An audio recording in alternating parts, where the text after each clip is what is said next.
Name of Allah, the most merciful and the most beneficent. Hello everyone, welcome to Mathematics Basic to Advanced level. In this lecture, I will solve Pakistan Public Service Commission 2015 MCQs, that is, let x is equal to set ABC, ta is equal to set phi, set A, set B, set AB, set X, then X is equal to solution a topological space. X is said to be a T2 space or Hausdorff space if for any xy belong to capital X, that is set X.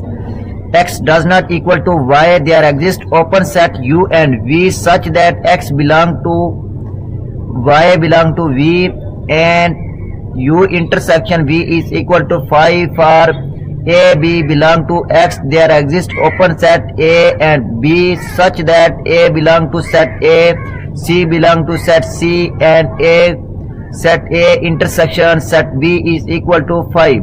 So option C is correct. If you like my lecture, then please subscribe, share, like and press bell icon for latest update on my YouTube channel. Thanks for watching my YouTube lecture. Okay, Allah Hafiz.